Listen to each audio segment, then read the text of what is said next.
Si vous êtes nouveau sur la chaîne, n'oubliez pas de vous abonner et de liker la vidéo. On commence. Malgré ses 3 ans d'absence et ses quelques kilos supplémentaires, Jon Jones n'a paru aussi affûté que par le passé contre Cyril Gane. Auteur d'une victoire éclair face aux Français, il a livré les effrayantes et douloureuses coulisses du combat. À en croire différents experts, cette affiche s'apparentait à la plus relevée pour lui dans la division. La concurrence a donc de quoi s'inquiéter après la performance de Johnny lors de l'UFC 285. Promis à un duel difficile face à un adversaire reconnu pour sa mobilité, l'Américain a finalement déjoué tous les pronostics. Il s'est montré expéditif pour terrasser Cyril Gane. Le tout, malgré d'autres facteurs défavorables. Invaincu durant tout son parcours, en tant que poids mi-lourd, Jones disputait là son tout premier combat chez les moins de 120 kg.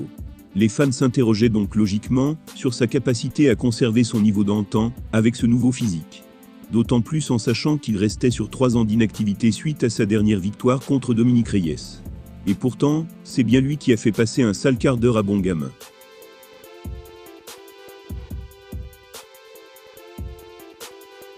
Conscient que le combat avait de grandes chances d'être amené au sol par son adversaire, Cyril Gane s'est néanmoins fait piéger très rapidement dans le premier round. Incapable de se défaire de l'étreinte de l'Américain, il a fini par s'incliner sur un étranglement en guillotine réalisé à la perfection par Bones. Ce dernier est revenu sur sa soumission auprès de Sport Illustrated et en a dévoilé les affreux détails, imagés au possible. Voilà ce qu'il a décrit: « J'ai verrouillé ma prise 2 fois. Durant la première, j'ai entendu sa colonne vertébrale craquer. Je lui ai offert un petit réajustement de chiropracteur.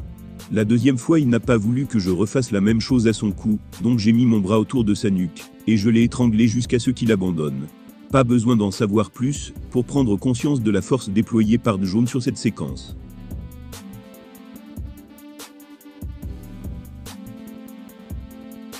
S'il dit vrai, Gane a vite dû comprendre qu'il aurait bien du mal à s'échapper de cette situation des plus inconfortables. Il n'en a en réalité pas vraiment eu l'occasion, puisque le nouveau champion de la catégorie a immédiatement réajusté sa guillotine, à la suite de ce craquement. C'était suffisant pour faire taper le Français quelques secondes plus tard, et signer un retour à la compétition tonitruant, bien que teinté d'une polémique. Évidemment ravi et fier de ce scénario triomphant, qui renforce sa candidature pour le statut de GOAT, Johnny avoue toutefois ne pas l'avoir réellement prémédité. Il a continué en disant « Je ne m'attendais pas à ce que ça aille aussi vite. Mais au final, c'est ce qu'on cherchait à obtenir. La victoire et la domination. » Plus qu'une défaite cinglante, Jon Jones aurait donc réservé à Cyril Gane un traitement digne d'un kinésithérapeute en plein octogone. Une version qui demande évidemment confirmation, mais qui résume bien le calvaire vécu par le Français dans la cage.